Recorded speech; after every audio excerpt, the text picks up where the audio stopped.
Alrighty, so what do you have to do to complete this lab? You need to make 10 graphs, and the first 4 are pretty straightforward. These are similar functions to the functions in the lab manual, but not exactly the same. And they're giving you P's and Q's. I'm giving you X's and Y's. But these variables are irrelevant. It's more important that you know generally the Y is the dependent variable, the X is the independent variable. We usually put the X column on the left and the Y column on the right. Now, one of the things that you can do to make the process faster, you can go with a range of values between 0 and 10. If you tell Excel what the pattern is, and you put your cursor in the lower right hand part here, and you double click, Excel will finish the pattern for you. And then, if you want to, you can copy and paste into the other columns. You can right click, let's see, and you can paste like that. Okay. Next is to show you how to do the formulas. It says for each graph you need a minimum of 4 points. So in the first one here, I've just shown you what the formula would look like.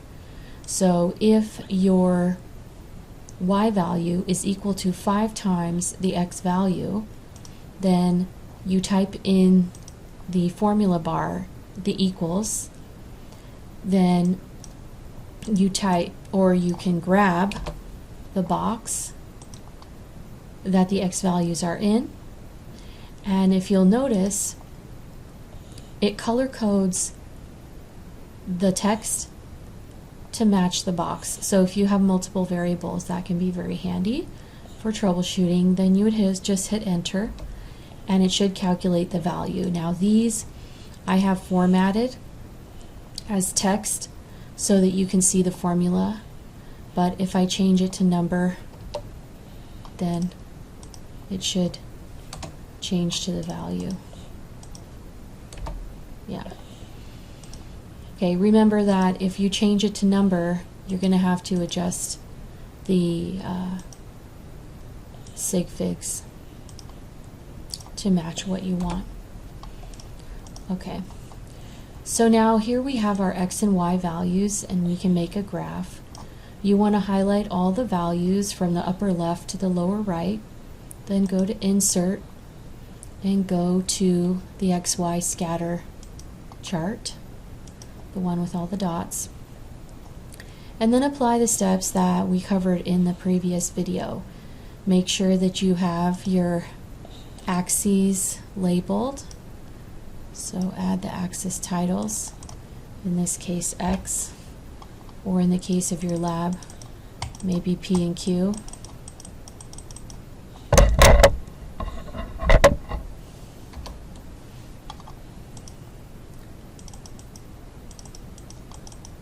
Maybe we can put the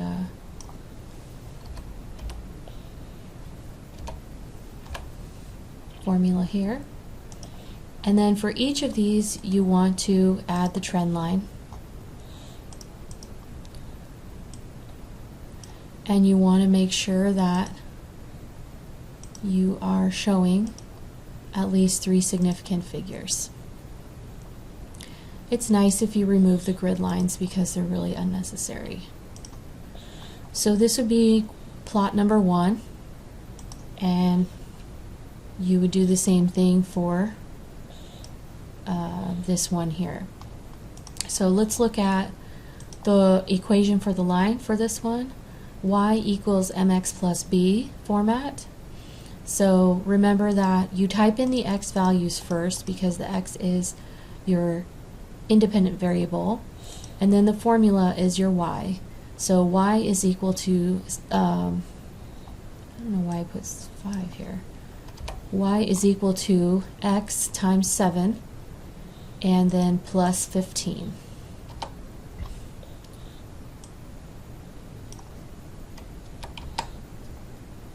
Okay, you can also use automatic fill down for your formula here. So now I've affixed these values. They should be all correct. And then I can make my graph again with this one here. Again, fix the axes, axis titles. For you, this would be P's and Q's, but I'm going to put mine as X and Y.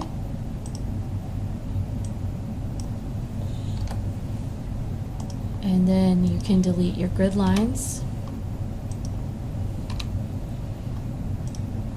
Make your title for your graph.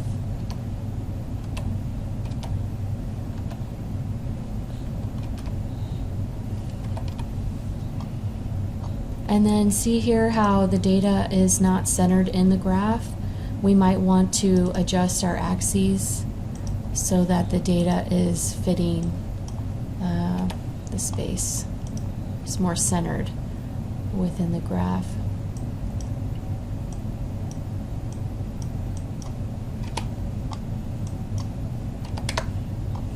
And that's nice. Okay, we could do the same for the y-axis.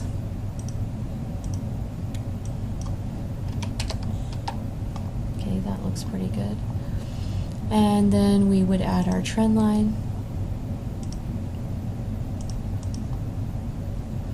Making sure that the trend line itself is showing the right number of significant figures.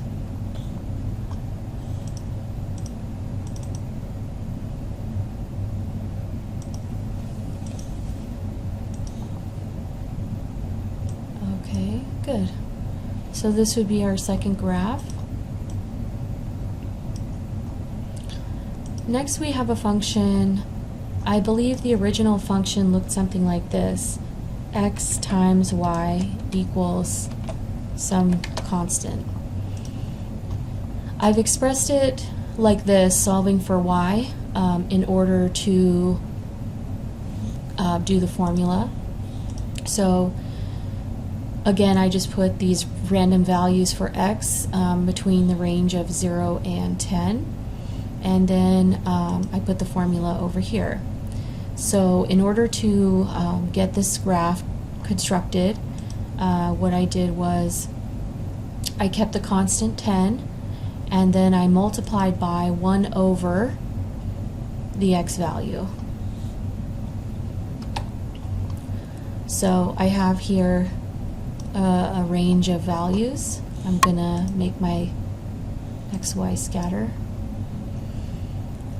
In this case, the shape of the graph does not fit a linear line.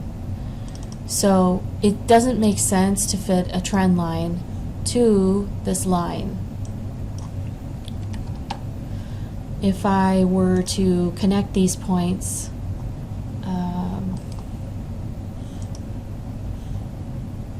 for example, using like a line like this, you would kind of see that it's more of a curve, and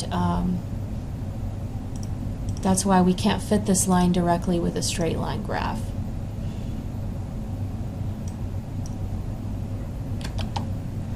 So what you have to do, you do want to turn this one in. So what I would do probably is make this equation my title and make sure my axes have labels, x versus y here.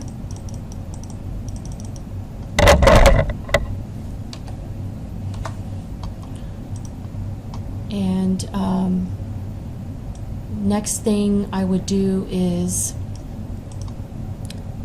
I need to linearize this. How can I linearize this?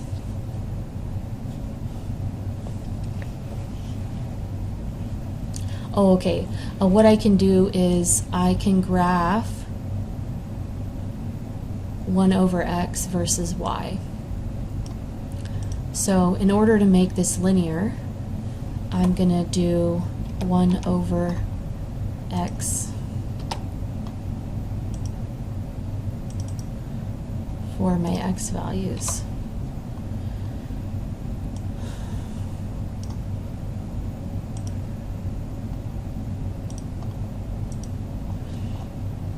And what you want to do is make sure that your x values are what you think they are. So you want your x values to be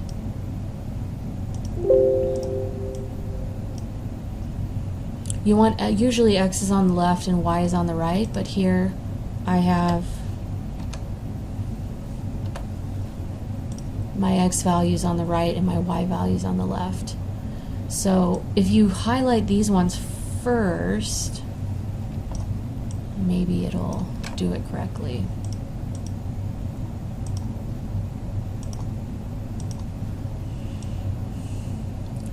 So you can see my y values go from 1 to 2.5, and my 1 over x goes from 0.1 to 0.25. So actually it has reversed the axes. So what I'm going to do is I'm going to do what I was showing you before, which is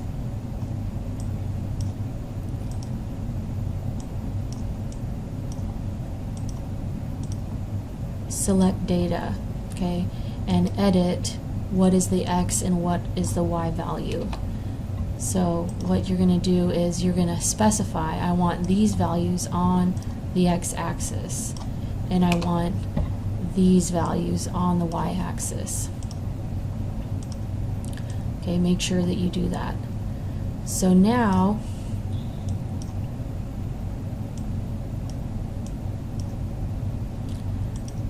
I'm looking at this data right here, my 1 over, so I need to add my axis titles. So now on the x-axis I'm plotting 1 over x, and on the y-axis I'm plotting just the y values. The y value range goes from 1 to 2.5, so I can change that so that it fills the space.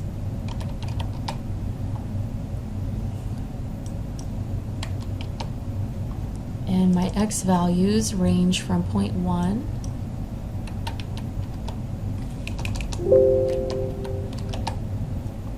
and that looks lovely.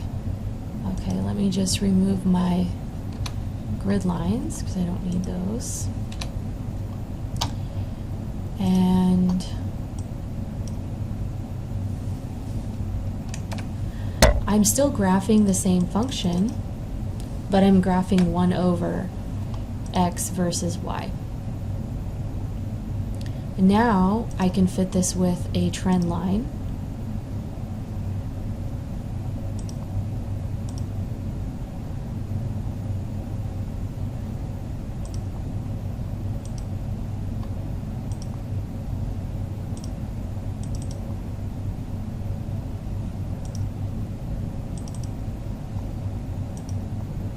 And I can display the equation there on the chart, and I can make sure that the equation is having 3 significant figures.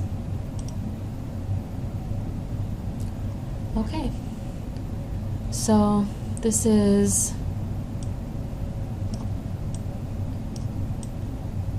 in this lab. It's very important that you have all of these charts included.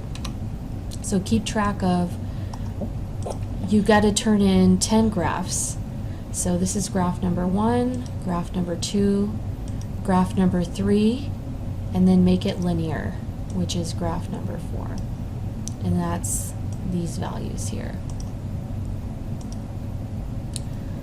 Okay, and then we're going to do the same thing for this function here. This is the last function of question 1. I put the x values between 0 and 10, and then if the function is y is equal to x squared plus 15, I don't know why here I've put 18, don't know.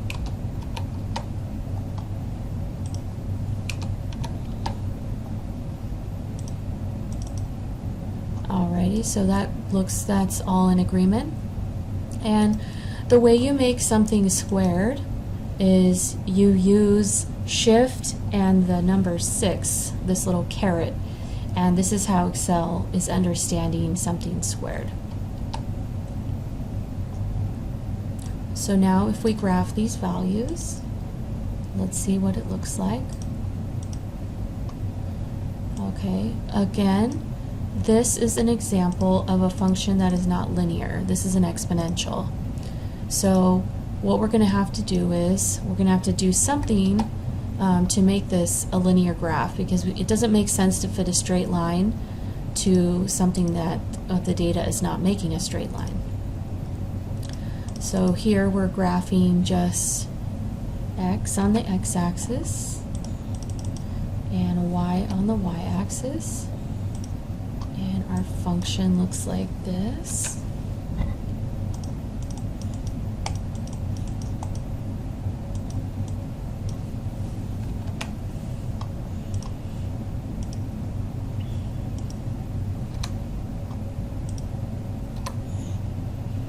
Okay, so this is graph number 5.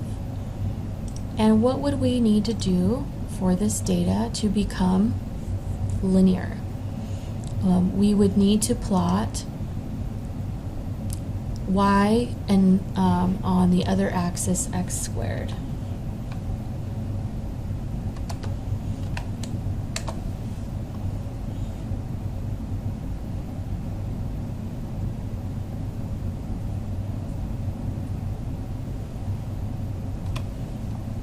So we're going to grab that cell and square it.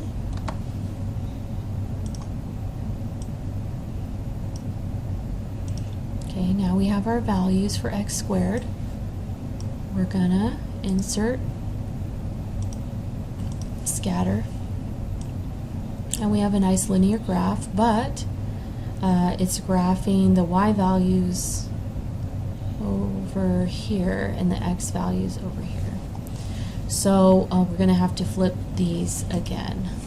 So you go to select data, and you go to series 1 edit, and you specify I want the x values to be these ones, and I want the y values to be these ones here.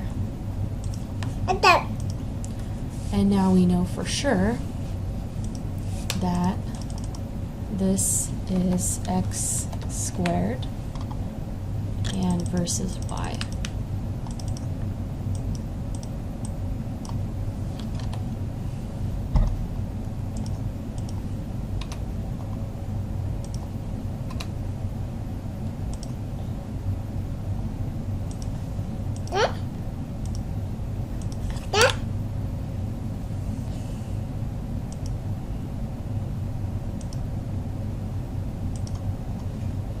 Make sure you display the equation on the chart. Make sure the equation is in scientific notation.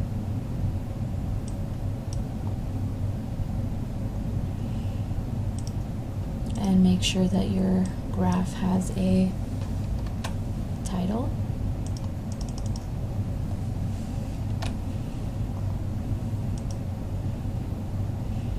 Okay, so this is chart number 6.